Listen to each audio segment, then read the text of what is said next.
Hi అండి, సంపూర్ణ వ్లాగ్స్కి స్వాగతం. అదే పెళ్ళికి వెళ్తున్నానని చెప్పాను కదండి. మా అన్నయ్య కొడుకుది ఉపనయనం కూడా చేస్తున్నారండి. అందుకని ఫంక్షన్స్ అన్నీ వరుసగా ఉన్నాయండి. వరుసగా ఏమేమి ఫంక్షన్లు ఉన్నాయో చెప్తాను, చూసేయండి. ఫస్ట్ ఉపనయనం అండి, తర్వాత అమ్మాయి పసుపు ఫంక్షన్ అండి, ఆ తర్వాత పెళ్లి కూతురు చేస్తారండి, ఆ తర్వాత ఎదుర్కోళ్ళండి, ఆ తర్వాత పెళ్ళి, ఆ తర్వాత భూంబంతి, ఇంకా ఆ తర్వాత బయలుదేరి వచ్చేస్తారండి రిసెప్షన్కి. హైదరాబాద్కి రిసెప్షన్కి వచ్చేస్తారు.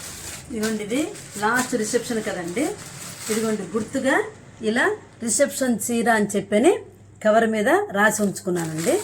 అందులో ఇదిగోండి చీర, దీని లోపల జాకెట్, పెట్టికోటు 3 పెట్టేసుకొని ఇలా పెట్టేసుకుంటే వెంటనే తీసుకొని కట్టేసుకొని వెళ్ళిపోవచ్చండి. ఇలా ప్రతి ఒక్కటి సర్దుకుంటాను. దీనికి కావాల్సినటువంటి జ్యువెలరీ అంతా కూడా జిప్లాప్ కవర్స్ ఉంటాయి కదండి, వాటిల్లో పెట్టుకున్నారంటే ఎక్కడ పడిపోకుండా ఈజీగా ఉంటాయి. అది అయిపోగానే తీసేసి లోపల పెట్టేసుకొని మళ్ళీ ఇదే కవర్లో పెట్టేసుకుంటే మీకు ఇబ్బంది లేకుండా ఉంటుంది. రిసెప్షన్కి ముందు భూమంతి జరుగుతుందండి. ఇదిగోండి, ఇలా భూమంతి అని కూడా రాసి పెట్టుకున్నాను. ఇందులో కూడా అంతేనండి, చీర, పెట్టికోటు, జాకెట్ పెట్టేసుకున్నాను. అది చెప్పానండి. ఇంకా ఆర్నమెంట్స్ ఏదన్నా ఉంటే మీరు పెట్టేసుకోండి. నేనైతే ప్రతి ఒక్కదానికి మ్యాచింగ్ ఏం ఆర్నమెంట్స్ వేసుకోనండి. ఏదో 2-3 చైన్లు తీసుకెళ్తాను, అవే వేస్ట్ చేసుకుంటాను.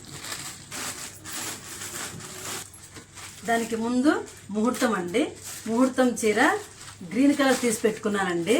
అప్పుడు కట్టుకున్నప్పుడు మీకు మరలా కట్టుకున్నది ఒక వీడియో కానీ ఫోటో కానీ మీకు పెడతానండి. దానికి ముందు రోజు ఎదుర్కోళ్ళండి. ఆ ఎదుర్కోళ్ళ కోసము ఈ చీర తీసుకున్నాను, ఇలా పెట్టేసుకుంటున్నాను.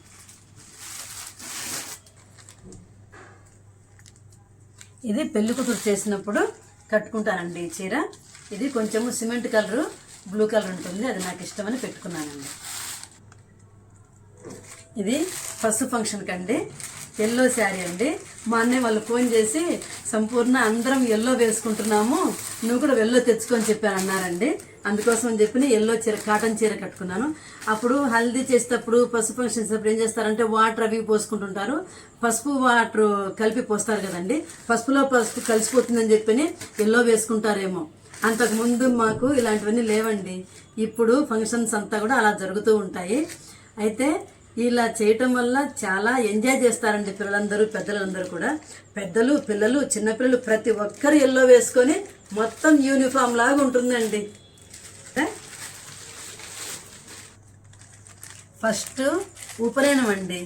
మా అన్నయ్య కూతురు పెళ్లిలోనే మా అన్నయ్య కొడుకు కూడా ఉపనయనం చేస్తున్నారు.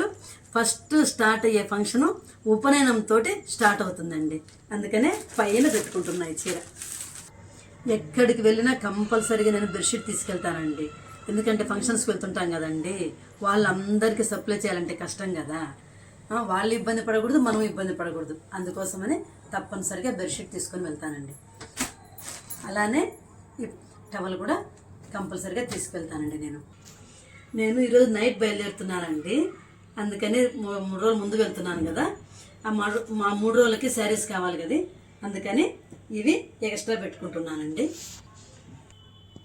ఇది నా జ్యువెలరీ అండి, ఫంక్షన్లో వేసుకునే జ్యువెలరీ.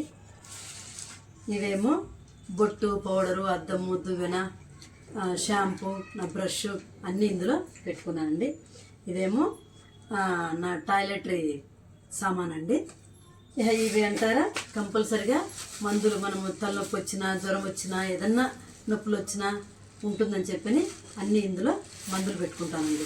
కంపల్సరీగా పెట్టుకొని వెళ్తానండి మందులు నేను. అదిగోండి, బట్టలు ఇంకా నీట్గా ఇలా సర్దేశానండి. ఇంకా ఎక్స్ట్రా ఐటమ్స్ ఉన్నాయి కదండి, ఇవన్నీ దాంట్లో పెట్టుకుంటే మాటికి సూట్ కేసు తీసి పెట్టుకోవాలంటే ఇబ్బంది అవుతుందండి. అందుకని కంపల్సరీగా నేను ఒక చిన్న బ్యాగ్ తీసుకొని, అవన్నీ కూడా వాటర్ బాటిల్ కూడా కంపల్సరీ కావాలి కదండి, ఆ వాటర్ బాటిల్ ఇవన్నీ కూడా ఇందులో పెట్టేసుకుంటానండి. ఎటన్నా పోవాలి, కరెక్ట్గా రెడీ అయిపోవాలి, ఓన్లీ మొహం కడుక్కోవాలనుకుంటే ఈ బ్యాగ్ తీసుకొని పోతే సెట్ అయిపోతుందండి. అందుకని ఈ బ్యాగ్ పెట్టుకున్నాను. అలా ఎక్స్ట్రా ఒక బ్యాగు కంపల్సరీ పెట్టుకోండి. అవసరమైతే ఒక 2-3 కవర్స్ కూడా పెట్టుకొని ఉంచుకోండి. ఇబ్బంది లేకుండా ఉంటుంది. ఏదైనా అవసరం టక్కన కవరు వాడుకోవచ్చు మీరు. నేనే ఇదే అండి మా అన్నయ్య కూతురు పెళ్ళికి వెళ్ళేటువంటి సర్దుకోవటం ఇలా సర్దుకున్నానండి. ఈ వీడియో కనుక మీకు నచ్చితే లైక్, షేర్, సబ్స్క్రైబ్.